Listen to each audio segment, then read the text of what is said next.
So this week we are going to work on the glutes. So every time that I've been training legs, I found that my legs develop the best when I split them into my quad dominant workout, my hamstring dominant workout, and my glute dominant workout. So we've already covered one of the quad workouts in another video. So this week we're going to work on the glutes. Exercise wise, we're going to start off with barbell hip thrusters. Phenomenal exercise for really developing those glutes, but ultimately if you want to improve your deadlift, if you want to improve your bent over row, your posterior chain, your glutes is what supports. It's going to give you that whole support, which is going to take that pressure away from your lower back.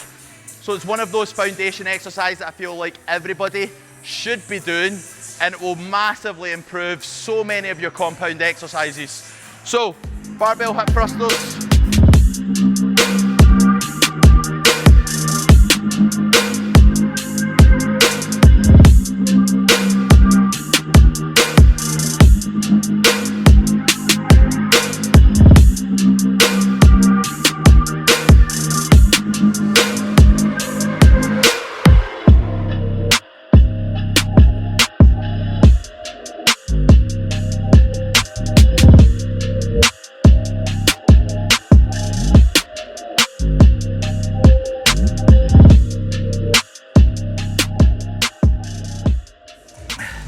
And what you'll find is that your glutes is one of those dominating muscle groups in your leg.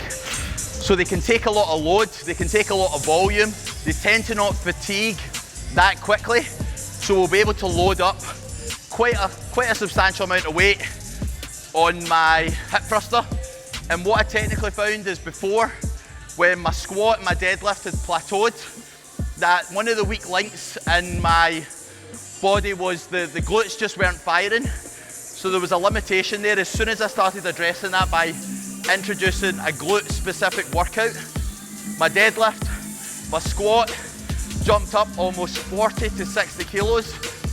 And I found that just by adding this one exercise alone has made a massive difference, not only in my shape, but functionally for all the other compound exercises, you'll see a massive difference.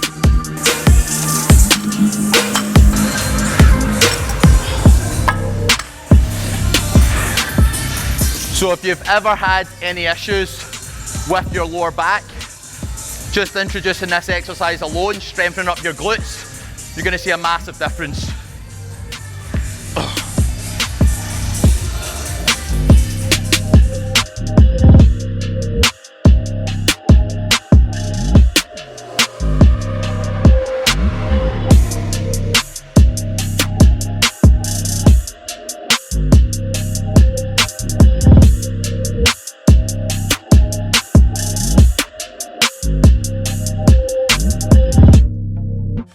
Burn. Oh. So definitely not one of those exercises that's just for females.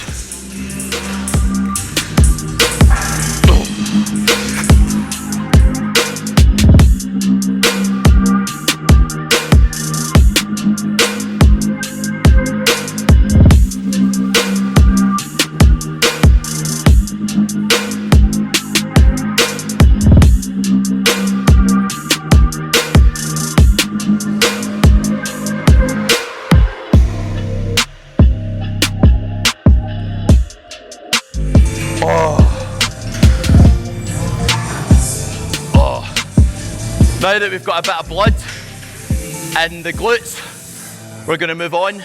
Sumo deadlifts, and for anybody who's looking to pack on serious amounts of muscle, it's not about doing all these air lunges or air squats, bodyweight squats and all that type of stuff. We need to get some serious weight under the bar and really load those muscles and get them really firing.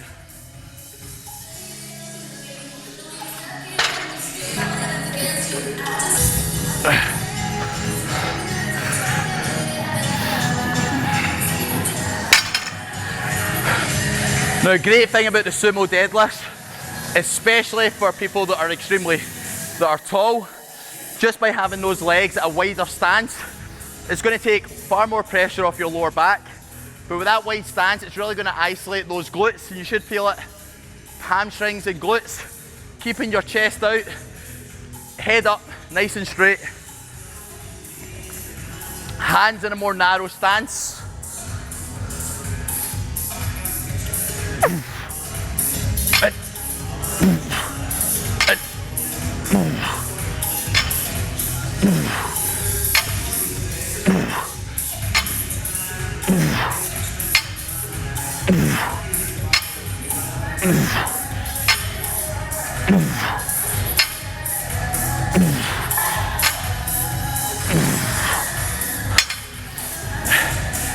And right away, not much weight on that, but already because we've done those hip thrusters first, because we've got the blood into those glutes already, my mind muscle connection is good. We can now start to add a bit more weight, a bit more resistance on the bar.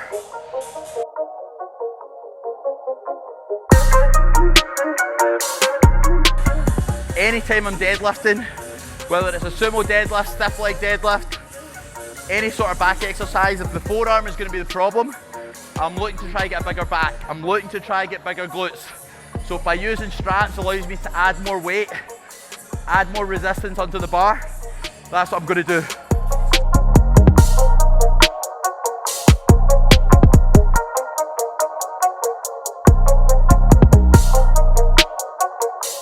My main priority or my main focus is loading as much weight as possible for as many reps as possible to get that progressive overload.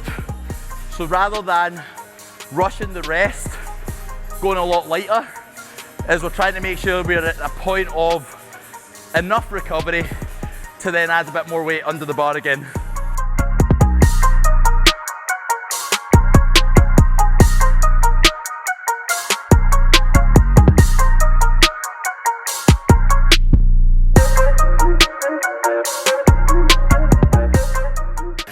And a good indicator for me is my squat, my deadlift, my hip thruster. They're all roughly about the same weight, the same range. So about that 180 kilo mark, but anywhere between probably 8, 10, 12 reps. Oh, my glutes are feeling that tired. So moving on to lunges, and for me, using a Smith machine, I've saw honestly the biggest difference in my glute development, mainly for the fact that whenever I'm doing lunges, I'm focusing so much on stabilizing myself and staying in balance that I end up feeling it more in my knees, I feel it more in my quads. As soon as I get that under a Smith machine and I fix that position, I can just put all that load, keep everything consistent, and just focus on making sure the glutes and the hamstrings are firing at all times. So honestly, the Smith machine for lunges, night and day in terms of glute development, night and day.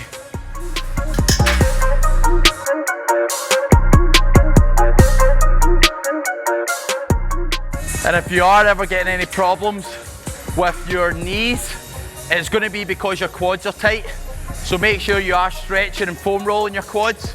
And I found that takes a lot of the stress and a lot of the pressure away from the knees.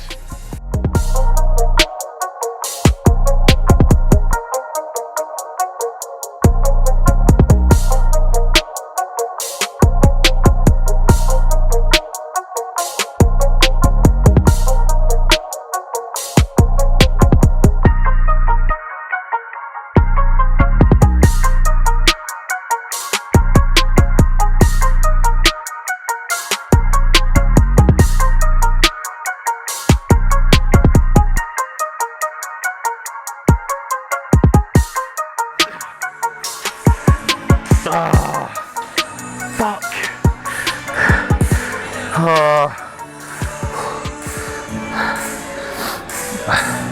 It's not only the fact that my legs are burning, CV wise, oh, my heart is racing. Moving on to the leg press, more of an isolation exercise on the machine where I'm not having to focus as much on any sort of stability.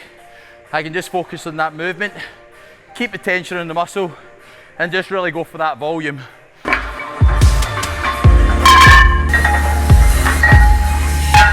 I've never really got into leg press until the last couple of years is more of a finishing exercise because my legs are just tired.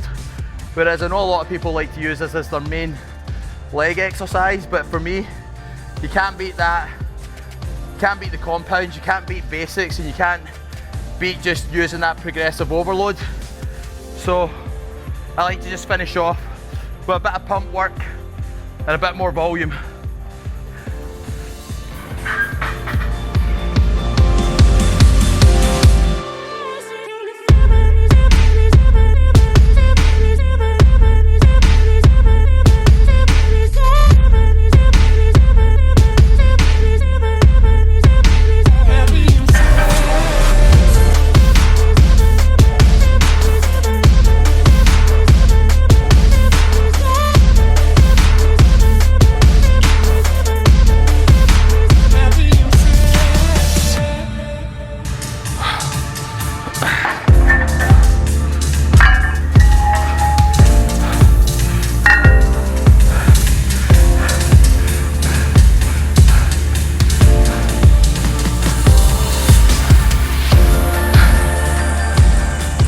And for me, especially a lot in the leg workouts or any of the workouts I do, I like to prioritise a lot of my max effort or the most amount of work and maybe the middle of the workout to the start, whereas near the end when I start to die off, it is just doing as many as you can.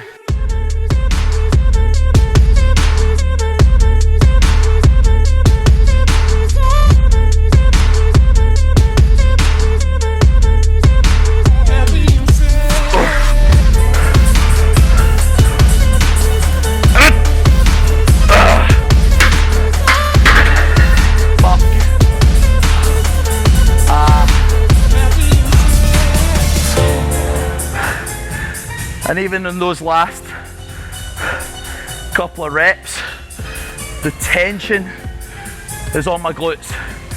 So all those exercises leading on to this, the hip thrusters, the sumos, the lunges, every workout, every exercise I was doing is prioritised on feeling it in my glutes.